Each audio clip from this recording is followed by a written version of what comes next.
Hello and welcome to Heart of the Matter, where once again I'm joined by a wonderful brother, Ahmed from Planetary Intelligence. And it's great just to come together, just to share the heart essence and the flow of life. Welcome to you, brother. Thank you, Kelvin. Always a pleasure to do this with you.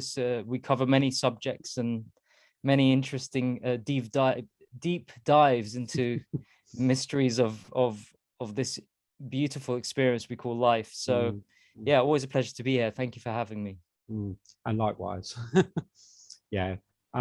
Yeah. So, is there anything that's on your heart at the moment that you'd like to share about before we carry on with this conversation? Or? As always, I mean, the main thing is to continue and encourage people to explore who they are and know themselves, and that's what we're all about here. Is to individuate, find the divine within, and as within, so without, and as above, so below. So it's all about connecting with the heart, and that is the key to being able to be honest with oneself, and no longer delude oneself or lie to oneself about themselves and how they want to relate to the world. So yeah, that's a really important thing, especially during the times we're in. Obviously we've got more distractions going on with the whole the whole looming war crisis that's going on. From one crisis to another, there's always going to be a crisis. It's an attack on consciousness. So it's all part of the part of the stage show, and it's there to distract you from looking into the deeper aspects of who you are and what we're here to do. So whenever you find yourself kind of in fear, get out of it, because there's nothing to fear. We are eternal beings, and once you know that, there is no fear of death anymore, and one is able to move forward and connect with the heart. And yeah, just remember who you are. We're here to remember who we are, and remember back our pieces, throughout all the ages. So yeah, that's all I've got to share, really. It's a kind of theme that's constantly ongoing. Yeah. And same for me. It's about reconnecting with our ancestors. And yeah, for me, I feel I've got a real connection to sort of the Celts. Yeah, and that's always been there, for quite some time. But yeah, it's just an ongoing journey, and I love the journey that I'm on, and walking that path of individuation. That for me is very important, and sharing and being creative, So that's what it's about for me. Yeah, totally. Yep. Everyone finds their way of their way, and in the end, it's like the old Chinese proverb: there are many paths to the top of the mountain, but the view is just the same. So we'll all get there. It's just different paths. And it's part of that flow of life, isn't it? Yeah. Wow. We've got an interesting conversation going on tonight, where we're going to be sort of sharing a sort of theme on the Wizard of Oz. And I think you have, Ahmed, been doing some sort of presentation of some sorts there, and I'm looking forward to you sharing in that, and for me to just share from the heart as we go through this next hour or so. So if you want to just take it away with our lovely soul family, that'd be great. Thank you. Okay, well, I mean, you kind of introduced to me the whole concept of the Wizard of Oz, and there's many decoders out there who've decoded using the numerology and the Chaldean systems, and into the kind of deeper aspects of what Wizard of Oz is. But today we're just kind of going to cover more of the psychological aspects of it, and the symbology that's represented within it, rather than the other deeper decodes that people have done around it. yeah, going into, I don't have a massive presentation. It's only 3 slides to cover the main 3 characters, really. But for now, it's just about just kind of speaking about the whole story of the Wizard of Oz and why it's still relative, and what the filmmakers knew, I guess, in terms of the symbology behind each of the characters and so on. So, for example, Dorothy is a child, as we know. And that's the first thing we have to establish. She's a young lady, a young girl who gets swept up by this tornado. And the tornado, in a way, kind of represents, for me, the way I see it, represents the turmoil that's thrown at us by the controllers, be it the crash, the crashes, the pandemics, the this, the that, all the things that terrify us. That's the tornado, and they need those tornadoes, that tornado, to put us into a state of confusion where you're no longer in Kansas anymore. So, it's that sort of symbology. We're not, and that's the first thing that Dorothy says. Toto, we're no longer in Kansas. I mean, Toto, it's an interesting word, Toto. I think it's in Latin. It means everything, which is interesting. Her company, her dog, is called Toto, which is everything, which means everything. So this tornado is trying to take everything along with Dorothy. And Dorothy, being a girl, a child, also represents innocence, and how, ignorance can be seen in many ways. For example, ignorance is also in the state of a child, because the child does not know much about the world, and they look up to the elders for their authority in leading them through, teaching them about the world, because of their vulnerability. And so with ignorance, there is an innocence to it.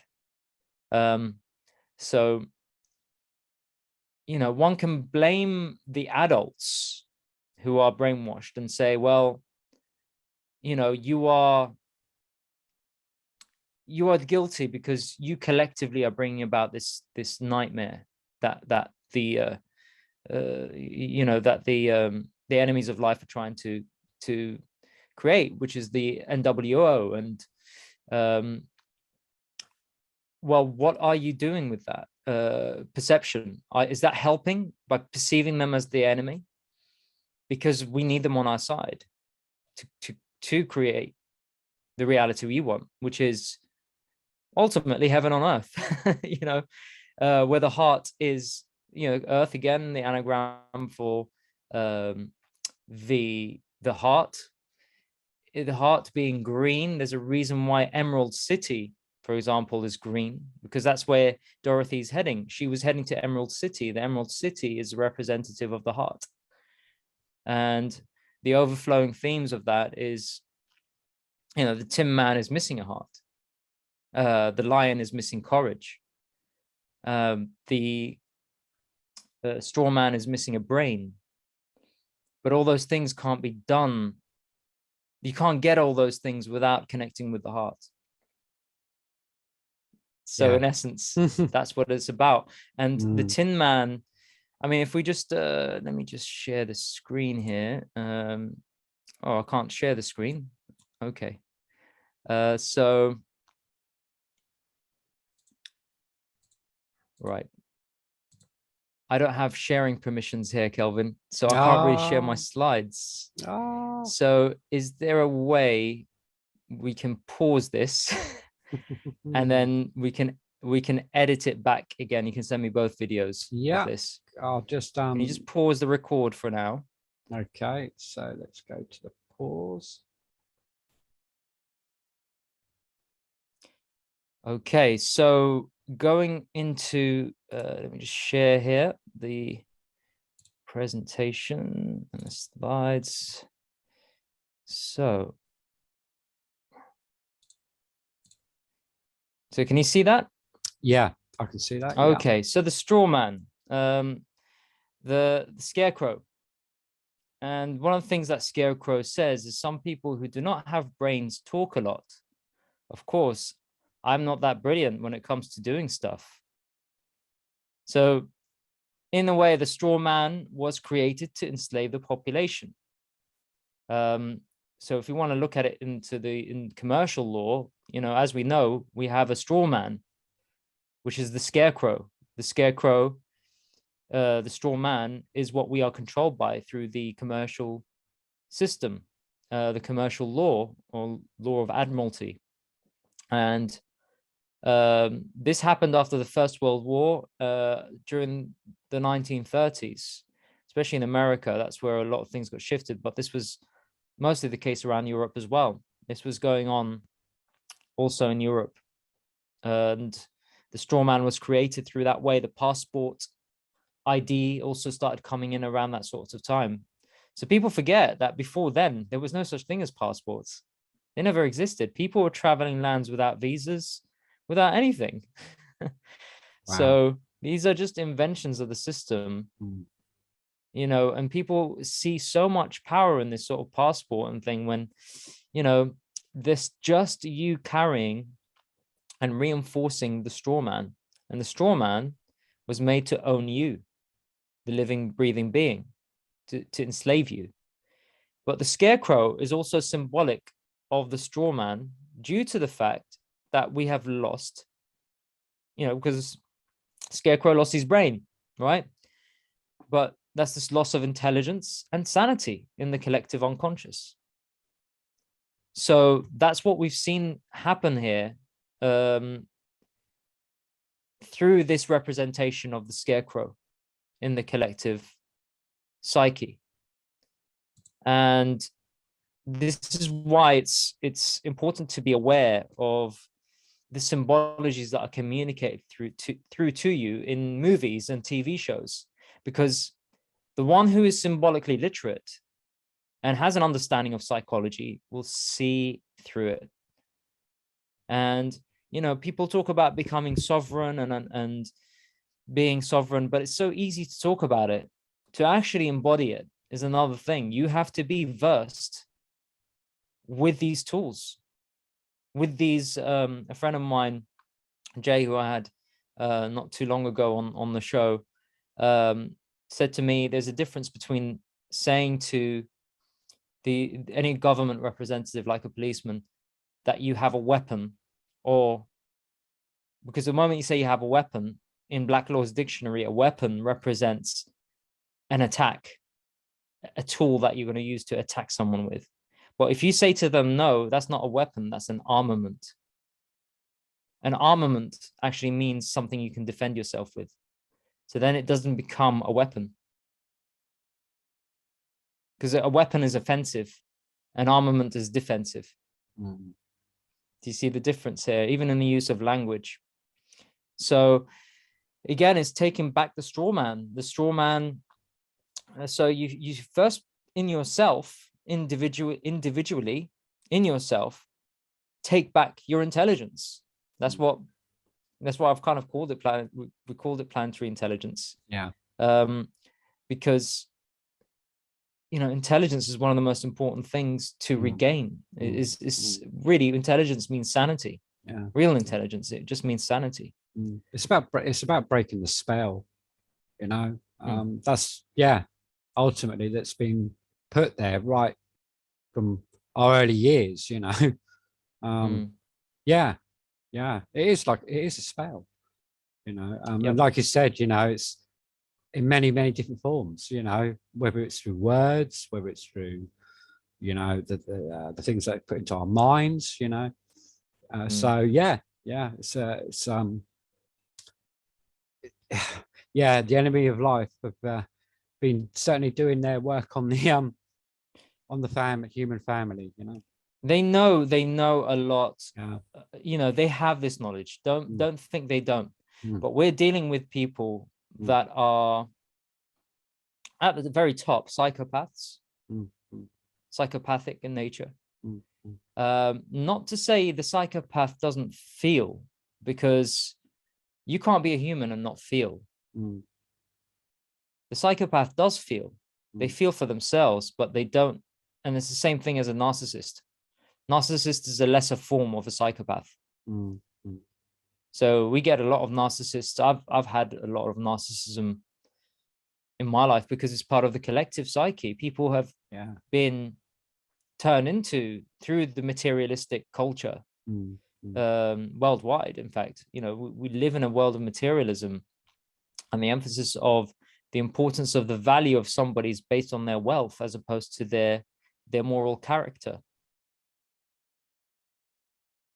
So that way of perception demoralizes the human. It demoralizes the man and woman. So because ultimately it's instinctually, this is something that's actually correct to observe in ourselves. Survival. It comes back to survival in the sense of, you know, we want to thrive. We want to have the basic things like a shelter, food, you know, and a place to and the materials to thrive in this world with. And with that, they have used the money as the wall, as the law, because if you actually reverse the word law, their law anyway, you get the word wall. It's the wall between that and your creativity. Because you need money to create. You need money to create a family. You need money to create anything. Anything can't be done. Nothing can be done really in this. I'm not saying it can't be, but what I'm saying is most limitations are set upon money. Ultimately, it's like a price tag they've put on, isn't it, to everything to do with, which shouldn't be there by rights. You know, it's just Now I know there's people out there saying money is a form of exchange of energy, which is true. You can perceive it in that way and use it in that way as well. I'm not saying there's anything wrong with it. It's a tool like anything else. But you know, it's not a bad thing either. You know, we have to have forms of exchange. So we can't say that money is an evil thing because it's a tool. It's how it's used. Right? I give you a knife. You can use that to cut some beautiful vegetables and make me a lovely meal. Or vice versa. You know, I can make you a lovely meal. An alkaline meal. But you know, or you can use that knife, that kitchen knife, to go and kill somebody with. You know, you can use it for murder. So it's to do with how you use the tool. But again, you know, if you look at how natives live, they still have a form of money, so to speak, but it's not called money. It's called barter. So they use a bartering system in that way. And they say, well, you do this for me, I'll do that for you for free. Not for free, but you know, we help each other. That's how it works. You exchange, exchange, which I do with a friend. We do that, you know. Absolutely. But then there is the danger as well psychologically of that sort of system of money. Now, the reason I'm talking about that is because it ties into the Tin Man. So going back, just for our audience to see, going back.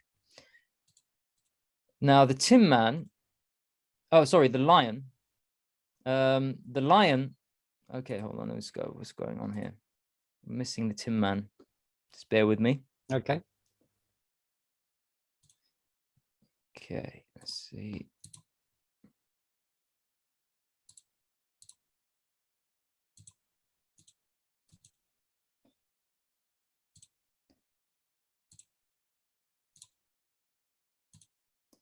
Okay. So we tie into the Tin Man.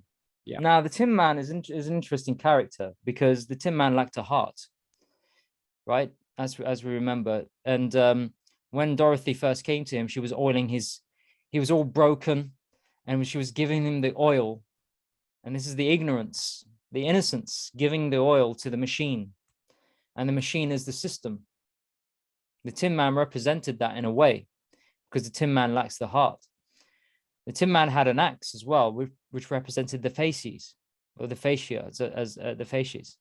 which is a bundle of rods with an axe wrapped up in the middle and its blade projecting. I don't know if you've seen the symbol of a fasces.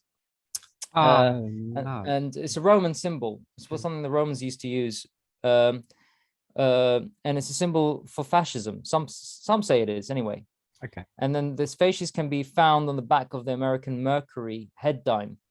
There's a dime in the US called the Mercury head dime, and Mercury was the god of commerce in the Roman pantheon.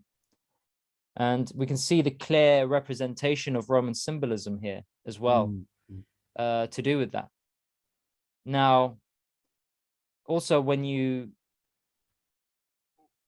talk about the business side of things, it's nothing personal, it's just business. You know how the saying goes, right? It's quite heartless if you think about it, you know, and people get heartless when it comes to business because people are so, this is the kind of the vice or the sin of greed, so to speak. It comes down to that, you know, greed as a base emotion, one of the 7 deadly sins. It causes that. It causes you to be heartless. So in the way we even operate our businesses, you know, that the most businesses are without heart. There is no heart in the business because people are not really following their passions, in a sense of their what lights them up, what makes them want to work and get up in the mornings. Not for the slavery of getting money to pay your bills and survive, but for the thriving of using money to give you the things you need. And you don't need that much. I mean, if you, the one who is individuated is so at peace with oneself that material things, yes, we all need them. And even the individuated needs material things, but doesn't need that much material. Where the egoic mind and the superego wants to always possess and wants to gain more. I want the bigger house. I want the best car. And that level of superego is what's destroying the world, because that's what's causing this consumerist revolving door culture to perpetuate. And we can't break that wheel of samsara, that wheel of karma, without coming out of that mentality. So when we are creating business, it's got to be something that you specifically care about. And again, care is, you know, care is the generative principle. You know, what you care about, you create, you manifest in your life. So care is really important. What you care about your work, you have to. But that level of care comes from the heart, not from the reptilian brain to survive.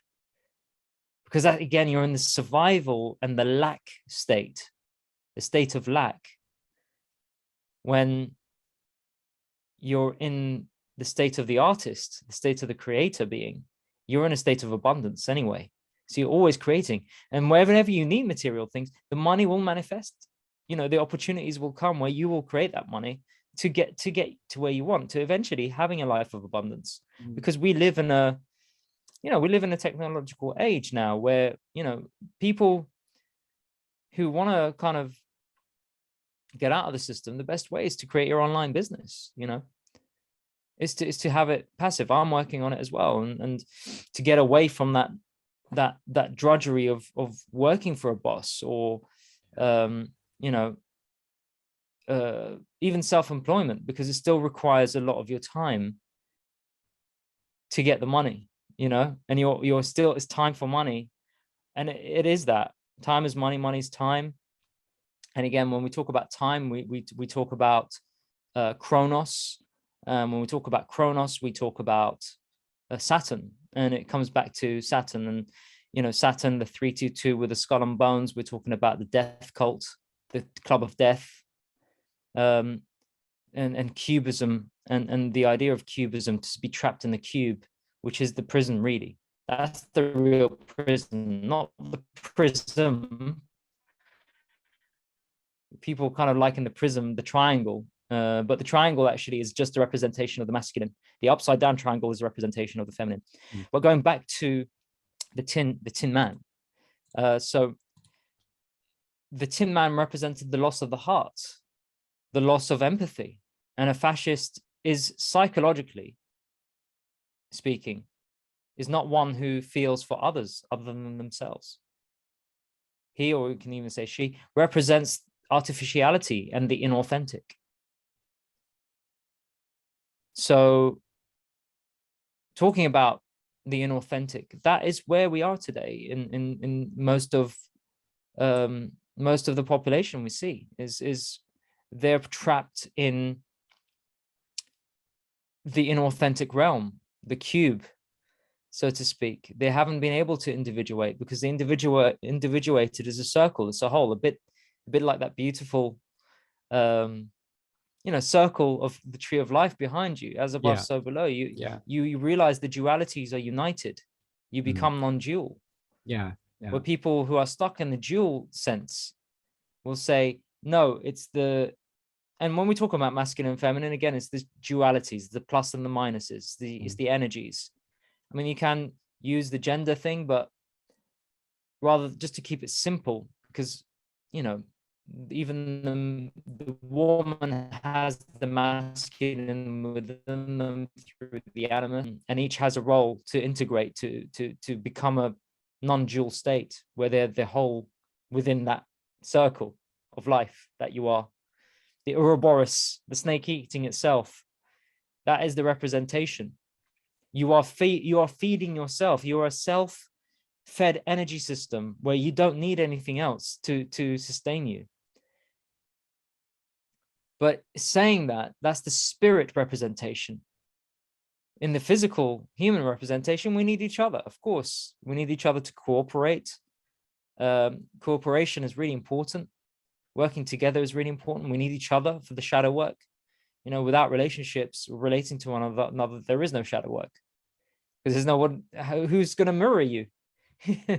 So, yeah, the psychopath, the only one that can mirror a psychopath, and Michael Tessarian's gone into this in great length in the Unslaved podcast channel, talks about the sage. The sage is the only one. And eventually he says that the sage will meet the psychopath, because the sage is the individuated one, is the one that contains within him or herself all the knowledge. And the psychopath is the one that runs away from the sage. And that's what it means to be sovereign. When you become the sage, the anointed one, the self-realized one, the hero, right? That's what the hero's journey is about, is to embody the hero. It's not just a journey, it's to get to become the hero yourself, to slay the dragon, It's the real magic.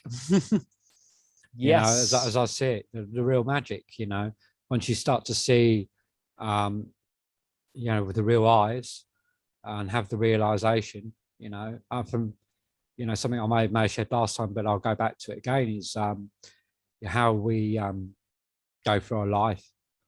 And it's only just recently that I've realized, man, through my life, you get to see that you, but yourself, become an oppressor of your own self. But also, as that's happening, you are oppressing the people around you.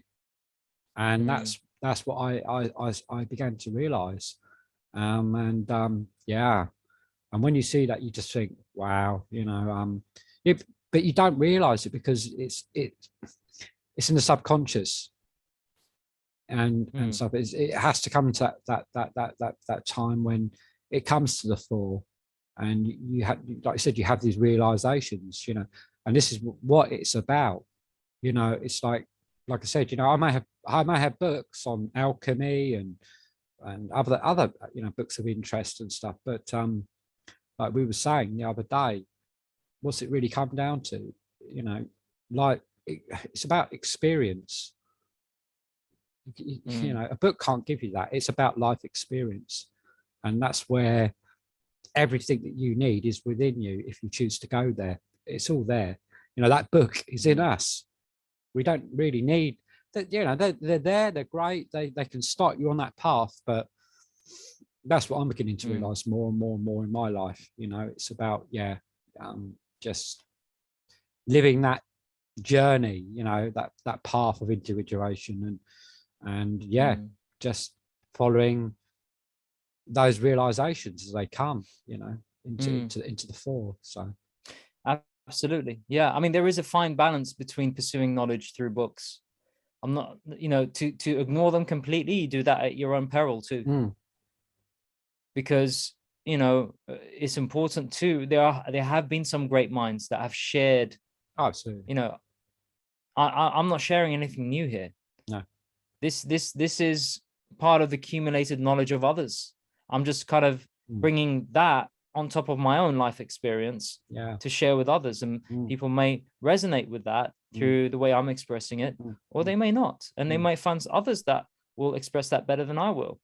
That's not my concern. No. My sharing is because it's caring, right? I care for humanity to share what I have through my life experience, because there is a balance between living life experience, because the hermit, and the danger of hermitization of the hermit is too much hermit will create this sort of, well, you're not even seen. And not only that, the hermit never has any experiences. But in fact, the real hermit really is the one who contains wisdom, is the one who has actually lived life, pursued knowledge, and actually experienced life to get. That's why the hermit is old. It's an old man with a lantern, and the lantern representing, you know, the light, illumination of the mind, of the spirit. So it is a fine balance, you know. It is, yeah, absolutely. I absolutely agree. And as you're saying that, you know, it's like, I mean, you know, I will still carry on reading the books that interest me, you know, but it's knowledge, but there's the knowledge and then there's the experience, and that's how I see it. You know, I'm totally there with you on that one, you know. So you know, because putting that knowledge into practice. Absolutely, you know? Absolutely. And that's how I see it as well. So thank you for sharing. And through that, wisdom is attained. I mean, this is what the ultimate pursuit is, because wisdom is the you know, it's the dominion of the wise. Is when you're in that state of wisdom, that is the connection between you and the divine and the spirit, or the creator, or the source, whatever, you connecting with that is. And when you embody that, you act that in your life, so that when you have reflections, you can see the false ones from the real ones. You can discern between the two. You know, the ones that are authentic for you, that represents your authenticity, and those people who come into your life, and the ones that are inauthentic, so you know not to allow them to come into your life, because then you will go back into the karmic loop of having to learn that lesson, and so you go through that wave of suffering again, rather than the wave of the good times. You know, I'm not saying that it should always be good times, but you know, it's learning to become non-dual, either between the good and the bad. You actually neither affect you, but you enjoy them for what they are. Both. You welcome them both in. Both in, which is what we discussed before we did this tonight, wasn't it?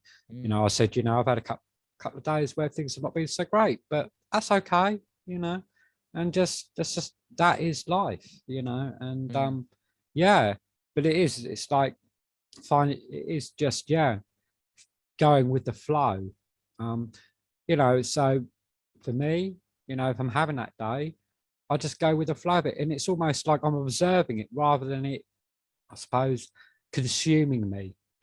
And it's what I choose to do with it. You know, where do I choose to focus my attention? You know, even though I'm feeling crap or whatever it may be, you know, okay, I'm feeling like this, but do you know what? I'm going to go and create. You know, I'm going to go and sit and put a few tunes together and have a bit of a mix, you know, or maybe do something that I'm behind the scenes, you know, to do with setting up something that I'm interested in, you know, with my music and stuff like that. So you know, it's what we do. You know, we can either sit there and let it consume, or regardless, we for me, I feel like I just need to keep going on, you know, and stuff and all of that, and just see it as seasons, you know. Yeah. Yep, that is, and we do. I mean, there is a way one can always have the summer season within you, regardless of what you're challenged with. You know, regardless of going through the bad times, it's just how we are reacting to the experience. Yes, because it's your reaction to what you're seeing outside you is what determines how your experience is going to be. So if you're reacting to a tough time in a negative, or not in a negative way, but in a way of that's causing you suffering and stress, that's your reaction that's causing that, not the fact that the experience is bad in and of itself. It's there to teach you something. So you can take it with grace and humility, or you can take it with stress and anxiety. And then you can choose that experience of how to do it. You know, it's like, I'll give you an example. Being a martial artist, having to gain my splits, for example, my front splits, I had to eventually learn that the stretch and the pain of stretching my legs, the more I resisted, the harder it was for me to attain the flexibility. But the more I allowed and invited the pain in and breathed through it and relaxed, the more I was able to go further down and progress with my flexibility. And eventually you will become that bamboo, you know, that palm tree that bends in the most turbulent winds, you know, through a hurricane, that won't get uprooted. Because, you know, it's becoming bendable and flexible in those turbulent times. And it's going back again to the typhoon, you know, in the Wizard of Oz. You know, had you being individuated, you would have seen through the whole thing from the start. You wouldn't have even arrived in Oz, you know. But we go to Oz, and again, the Wizard of Oz is that story of individuation for Dorothy to go back home, because there's no place like home. The home is the self. The home is the heart, you know. And that is the essence of the story. And the home is you realizing that you are the authority and not the external, not the governments, nobody else. You are the authority of your life, but not in a sort of dominant, insecure ego sense, which most people perceive it to be as, you know. No, it's in a very graceful, beautiful way, where you're able to carry yourself with that grace and that form of eloquence, because you are individuated, that no one can intimidate you from dislocating you or dismembering you, because you are remembered. The members are back, all of them, you know, the courage, the head, the intellect, the heart, it's all there. And that's part of what this story is about. And, you know, again, it ties back into the ultimate, which is courage. You know, courage. Now, that is something that we have forgotten. What does it mean to be courageous? Now, the lion, as we know, we see it in symbology. We see it in you know, the lion is always there, and you know, especially in monarchies and so on, they use the lion. Again, it's a symbol. It's how it's used. You can embody that as well. You can use that can be also your symbol, your emblem. So the lion lacked courage. The lack of courage represents the demoralized human being, man or woman. And the absence of courage is the absence of self. It's a sign of the absence of self. Now, what does it mean to be courageous? I mean, one can go out and protest and do all that, but is it actually courageous? One can say, yes, that is a courageous thing to do. But what's more courageous? To say you're sovereign, that you don't need to go and complain to a government that is no longer your authority? And if you want change, you organize amongst yourself, amongst the courageous ones, and use a newer system, a newer way of beating, you know. I mean, imagine that. Imagine individuated people have come together and they'll literally, right, they'll build their own prison and they'll go and arrest every single one of those criminals in government right now and put them in there. That's courage. And for the lion to find his courage, he needed to remember that he was the lion and the embodiment of that spirit in physical form. Because that's what the lion represents, the king of the jungle, so to speak. But it's more the attributes of the courage of the lion. The lion is fierce and fearless. And the self-soul possesses and harnesses this archetype, ultimately. So, you know, that's something that the lion realizes towards the end with Dorothy. And that's why he sees that actually the real coward was behind the curtain. And who is behind the curtain? Who is the Wizard of Oz? Well, the Wizard of Oz is the wizard of the illusion, this whole illusion. It's the people that have taken our power and made it theirs. And we can take back that power, that straw man, and own it. We can take back that tin man and put a heart in it. We can take back that lion and embody it. So, and then those were the archetypes, I guess, within, for me anyway, the way I see it is they're archetypes as a psyche, as a part of the psyche of Dorothy. Her realizing, coming into, you know, growing into her power, into her sovereignty, to go back home. And we look at the wicked witch of the East. You know, she at every corner tried to prevent her from getting to the truth, to getting to Emerald City, which is the heart. Because from where the heart is where everything is embodied, which is the essence of the soul, really. It's the center. It's the center. And that's why we are here on Earth. We're here on Earth because we have the responsibility to take back our hearts, to live with empathy, to live and create societies that live holistically, like our ancient ancestors used to do, by the way. That's why you see the pyramids everywhere. That's why you see all these monolithic architectures everywhere. And when you talk about Tartaria, for example, I mean, not the Roman, because the Romans did steal that technology. We see later on the arch was no longer pointed; it was feminized. Not to say that's a good thing or bad thing. It's just a distinguishment of the dualities at play here. You know, but it's taking back that power ultimately, and that power is the power of the Creator. And the Good Witch of the North. Well, North is where you go when you unlock your chakras.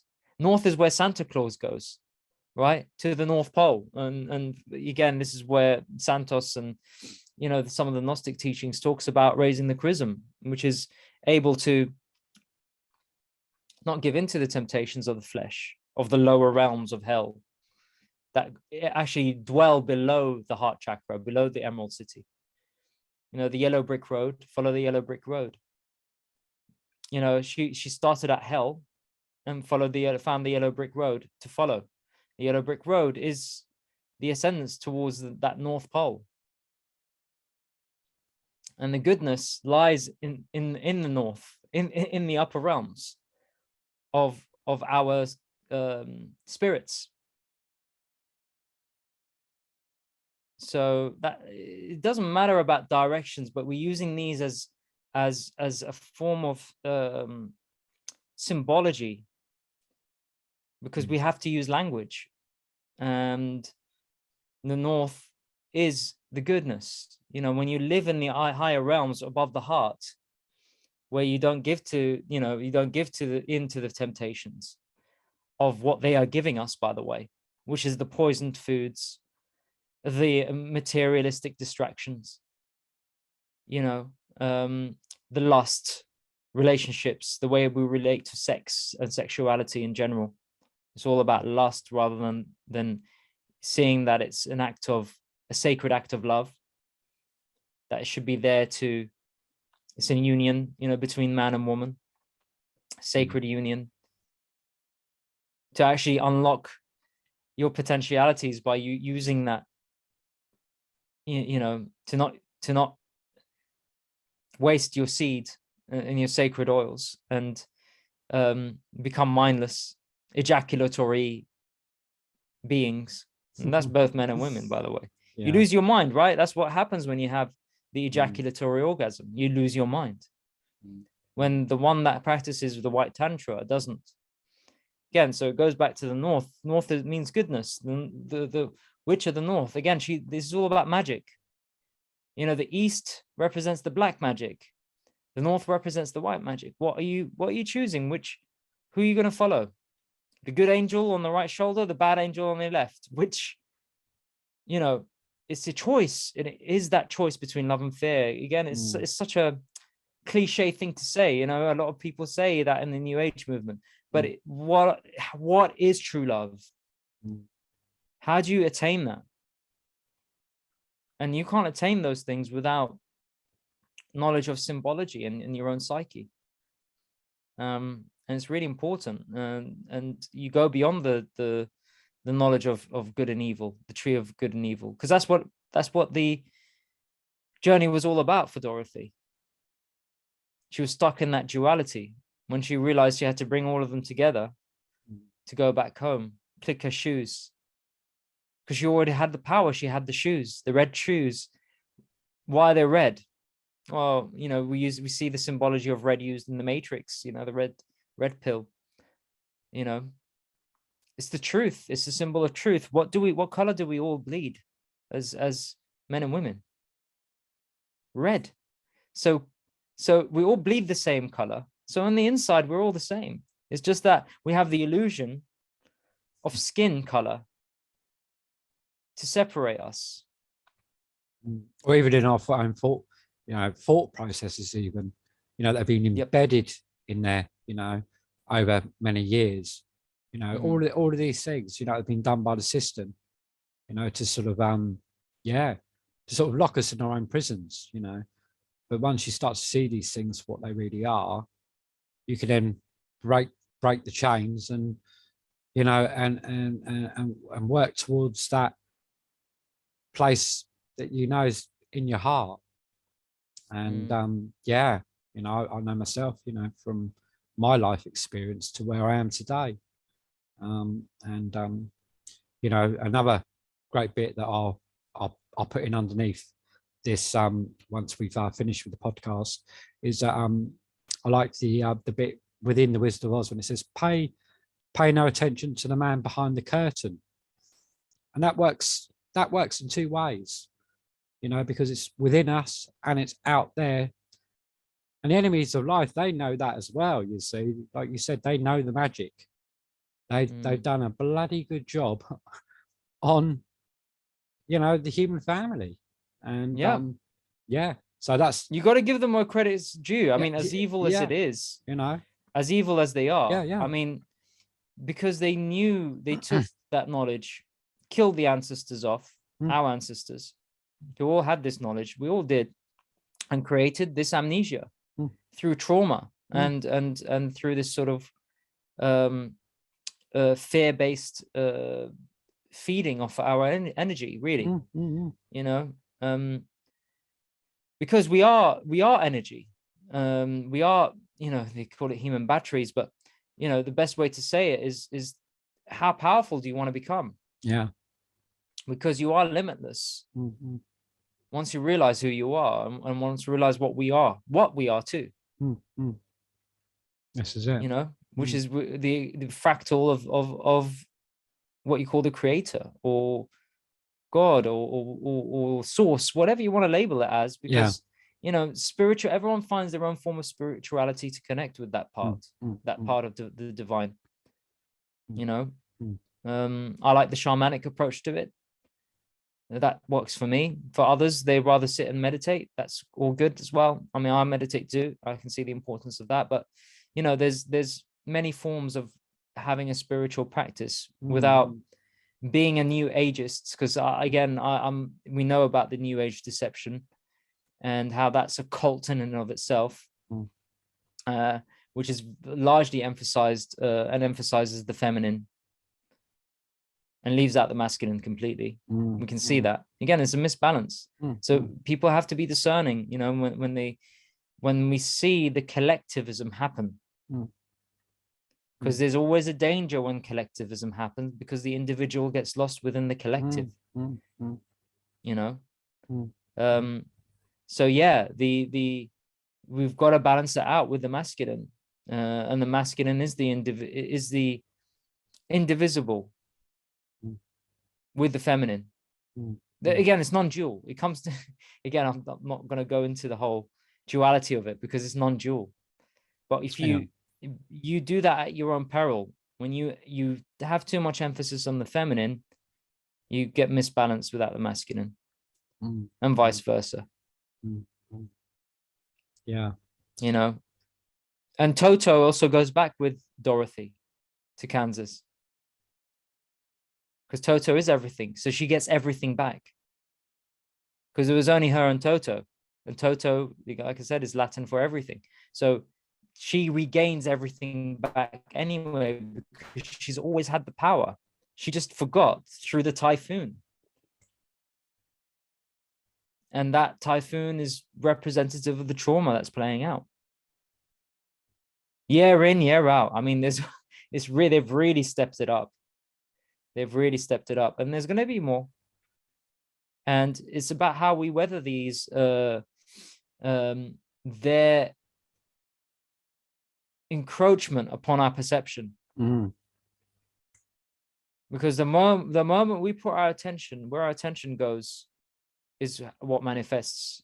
Yeah. And you've got to remember, the one who has a more powerful consciousness are the ones who are more awake than the ones that are asleep. They need a lot of them to create that reality, to believe that narrative, to create it and manifest it. When people like us, well, you know, we can have that ripple effect. We have the power through that individuation to go back to Kansas, you know, so to speak, to go back home. Yeah, and just me, I wanted to add there was I was talking with a friend the other day, and you know, we talk about the enemies of life, you know, and I sort of see it as an us and them, and it's like that person made me sort of aware, and it's not an us and them, because it's part of us, you know. And I get that. I totally get that. So it's not an us and them. It's part of us. It's part of, it's part of the source. It's part of, you know, without light and darkness, you can't have the balance. You know, it has to play out the way it's going to play out. This whole script, you know. So. And that's the thing about script, because look, I mean, I had someone previously on my channel called Logan Jason, who's a decoder. Yeah. Now, you know, I saw a lot of things he was saying, and I agreed with a lot of things that he said. But one thing that I can't agree with is predestination. But I can because one thing I should have said really is, yes, there is a script, and it's predestined if you are running on the script. But who's written that script? Yeah, the enemies of life have. So you're running off that code in the Matrix. Yeah. You know, when you're watching the Matrix, Neo, what happens? He sees the code, and then he stops the bullets. What does that represent? The act of stopping the bullets. What does that represent? He says no. That's the first thing he says. That's right. Before those bullets stop. No. What is no? No is the masculine principle. Yes is the feminine principle. Right? He says no. puts the boundary. That act of no represents rewriting the code, because then he starts rewriting the code. He can fly, he can start doing all sorts of things beyond what the matrix can do. Those people operating within the matrix that are running on the script can do. So this is my argument to those who talk about predestination, that everything's predetermined. Yes, it is, if you're running on the script. But when you become a creator being, when you become individuated, you will realize you're the Neo and you're writing your own script. That's just and you're creating your own world in the matrix. I was just about to add that in. Yeah. Yeah. We write our own scripts. Yeah, absolutely.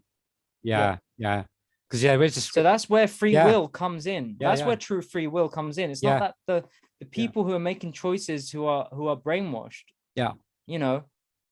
have free will. No, they don't, because they have the illusion of choice given to them by the enemies of life.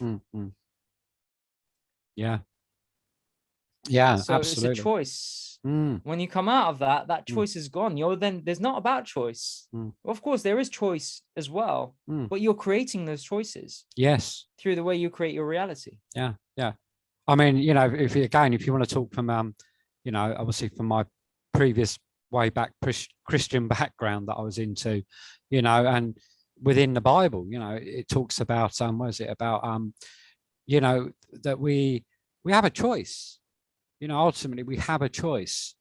It's like that's what's been given to us. Free will. Talks about free will.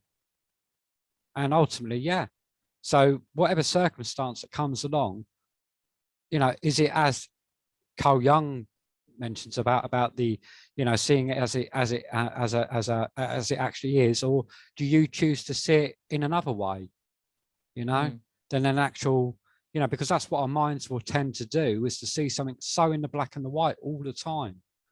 And it is finding the in-between all the time. I'm having to work at that every day in my own personal walk. That's my realization. So that's just something again that I wanted to put out there. No, thank you. That's a very well shared there, Kelvin. I mean, it's like freedom. Most people want freedom,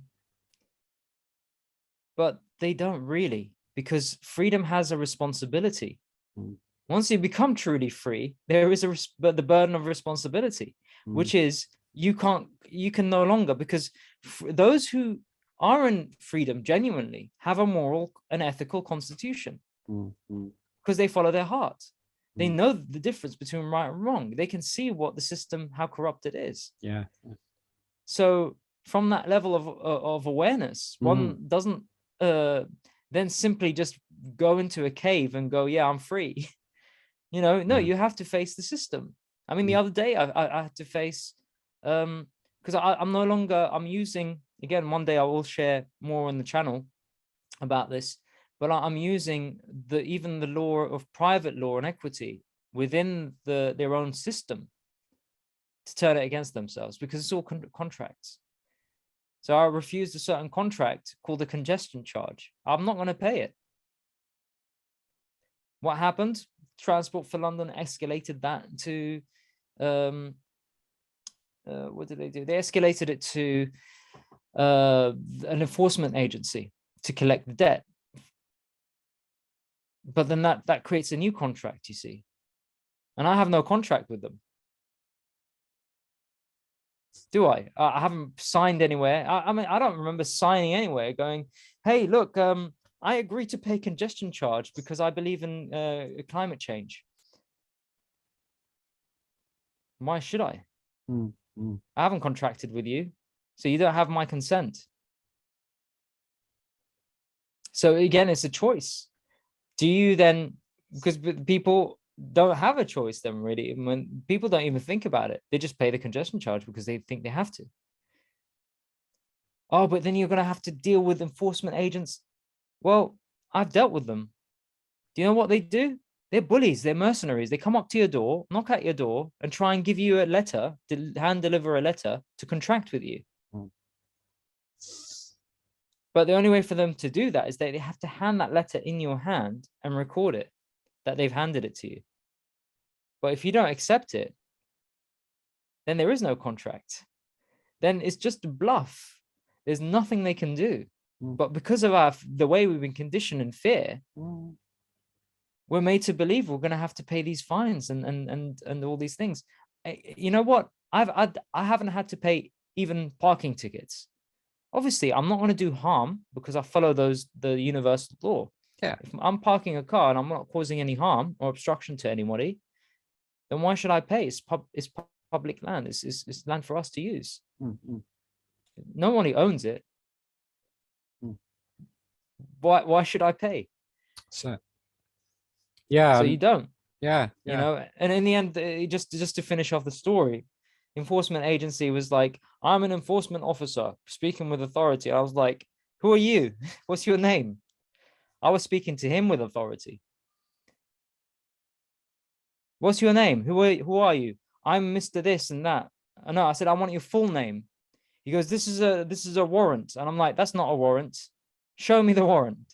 It has to have a wet signature from a judge. You know, but even then I won't recognize it because it's an offer of contract. So where is this crime that's been committed? Because it's not crime. No harm, loss, or injury has been caused. Yeah. You know, and in the end, he was, oh, I'm going to clamp your car. I said, that's not a car. That's not my car, because that's what you call it, a car.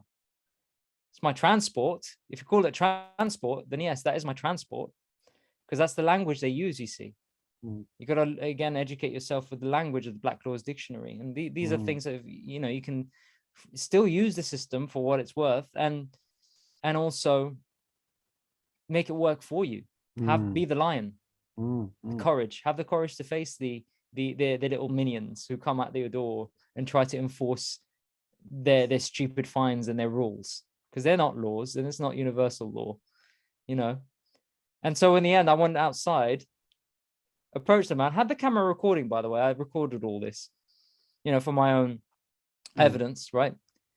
And in the end, because he saw this guy coming out, he probably thought, how is that even possible? Most people will acquiesce to this, and here's somebody not acquiescing. So obviously this it's made him intimidated. His bully tactics, he's starting to retreat on the back foot, where eventually he had to get into his car, and I was like in his face with the phone recording him. Who are you? And he's like, you're Mr. This, and we have your details. I know where you live. Oh, does that remind you of a certain criminal type of behavior? You know? But he was so scared and threatened to clamp the car. I was like, do that at your own peril. It's not my car. It's my transport. You know? But again, car wasn't clamped. He's gone. Not seen them since. I've already served them with bills of lading as well. You got to write to these people. But again, it's like embodying these qualities of the lion, embodying the heart, embodying the self. It's got to be that like that in every part of your, you know, and everybody has a certain level that they can, you know, I'm at a place in my life where I can say no to these things in the system, and I have the knowledge and the wisdom as well to be able to navigate myself through that. And hopefully once I've done it a few times, I can share it then on my channel and you know, educate people on how to do that too. I mean, there are many people that are doing great work online. You can find them on YouTube, you know, that are using these sort of ways of you know, fighting back, not fighting back, but really rebelling against the system, becoming the Neos. So yeah. I mean, you know, my situation, which I shared with you, was about the TV licensing people. You know, they're harassing me at the moment, and I'm like, do whatever you want, because like at the end of the day, it says to the occupier. Well, who's the occupier then? Because like, you know, it's not even named to me as a person. Do you know what I mean? You know, even that, you know, we know is a load of old wish wash anyway, because you know, we know about the birth certificate, you know, what that's all about. You know, it's just all slavery. We know all that, you know. But once you start to begin to understand and realize all this, you know, and like you were saying, you know, you start looking more and more into these things that will help, you know, to, you know, like we were saying the other day, we're not, it's very difficult to get completely out of the system, but there's stuff that can make your life easier, you know, and so it doesn't allow it to tie you up in knots and knots and knots, you know. You know, and like yourself, you know, you're obviously at that place where you have that wisdom.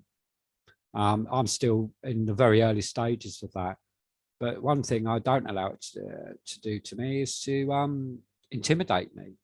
You know, they're just bullies, you know, and I'm like, no, you're not going to bully me. Yeah, break my effing door down if you want, you know, because you're not going to find a TV in there, and then we can go to court if you want, and you know, yeah. So bring it on. But it's all bluff, you you know. see. It's all bluff. Whatever. It goes back to the wizard behind the curtain. Yeah, yeah. It really goes back to that. That's I what know. you are dealing with. Yeah. And this is the thing is, when people realize you're dealing with that cowardly wizard who's got this great big machine operating this big massive head, projecting as an authority and intimidation, like a bully, looking very strong and authoritative, when that's just in the illusion. And there's some cowardly man, you know, overweight man sitting behind some controls. Oh, you know, draws the curtain back as soon as the curtain gets pulled by the cat. Yeah. You know, once you realize, you know, why do I want to Was it the dog? Was it Toto that was pulling it? Yeah, Can't remember. Was it a cat? Yeah, it's Toto. It pulls. Oh, it was Toto. Toto pulls the curtain back. Yeah, which I'll put underneath. But yeah, because you're everything. You're everything, which is yourself, is what reveals the illusion for what it is. For what it is, yeah. This is it. You know, and the other thing as well, you know, when I, you know, got to that realization about getting rid of my TV, I'm thinking, man, why do I want to pay for the propaganda machine? You know, it's just like, you know, I've got better things to do in my life. You know, I get to choose when I wake up every day to how I choose to feed my soul, what I nourish it with, you know, a bit like the rain out there that nourishes the trees and, you know, and all plants and animal life. That's the choice I get, you know. I know which one I prefer, and that's to be there rather than be stuck in this bloody loop that they want us to be stuck in all the time. So it is. Yeah. It's a hamster wheel. It's a loop. It's a trap. It's a trap, and you've got to be careful not to fall back into the trap, especially now the whole, you know, pandemic is dying down. You know, everyone's starting to return to normal, right? Don't be deluded. There's always something else. There's always going to be something. You've got to keep going down the path of individuation and empowering yourself with their systems, because again, it's like what Michael Tsarian says, all evil contains the seeds of its own destruction. You know, be that seed. You know, see that evil that is reflected by the enemies of life in yourself too, because we are all capable of it. Absolutely. Or at least you know, integrate it and understand it in yourself, what that evil is. Yeah, I mean, yeah, absolutely. You know, the psychopath is not aware that the actions of the psychopath is evil, because all they can think of is their own self-satiation, to feel, because that's all they want to do, because they're not empathic beings. Again, this is to do with a lot of the genetic manipulation that's gone throughout humanity, that's caused these, you know, this sort of psychosis and psychopaths to start thriving in society in different parts of the world. But they're still very few, you know. And as are we. We are few, but we are the ones that they're actually afraid of. And they are the Wizards of Oz, sitting behind the curtain, cowardly moving their machines of magic to give us the illusion that they are scary. You know, evil is the most cowardly thing. Evil is the most cowardly act you can commit in your life. It's the absence of love. It's the act that has the absence of love, the absence of the divine. You know, it's like, so yeah. I mean, it's artificial. I was as you're saying that, you know, it's just like, I know deep within me, I know what evil lies there. You know, I know that, and what I'm capable of. You know, I know that, but my heart doesn't desire that. You know, And that's the difference. And that's the journey that I've chosen to take. And it's not an easy one, but I'm glad I'm choosing that road. So yeah, and I thank you that we've met, you know. So likewise, Kelvin, and it's a pleasure. It really is, and it's an honor as well to talk about these things. And hopefully, it will bring about more awareness to those who listen to this podcast. And you know, for those who are new to Kelvin's channel, please subscribe to his channel. He's an amazing man, and you know, there's much more content to come for sure, you know, through our talks. And you know, I'll be bringing more presentations through as well as we go along in this flow. Yeah, and again, you know, I just you know, I'm just so grateful that you share, and you know, you take the time to join me in these discussions, you know, and I just want to thank you for that, and much love to you. And yeah, I just want to think about wrapping the podcast up now. So is there sort of any final sort of words that you'd like to share before we bring this to a sort of a close? I think that all that's needed to be said has been said, really. Again, it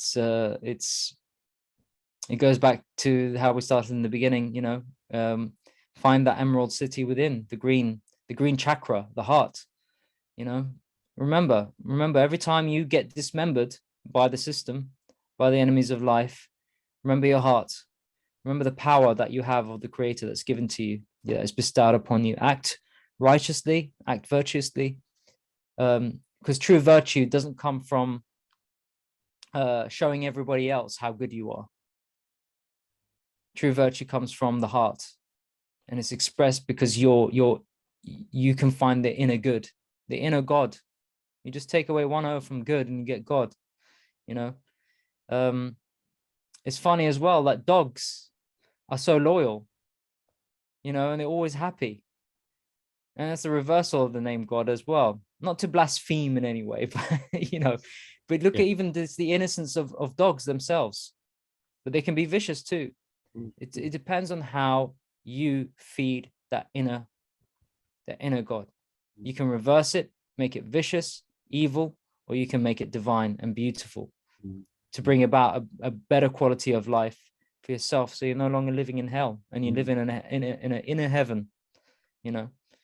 So yeah, thank you for having me, brother. Really appreciate it. And you know, again, you know, wow, just such a blessing. And looking forward to the next one. And yeah, my love goes out to you. And yeah, looking forward to having you back here soon. And that's so much love to you. And you take care.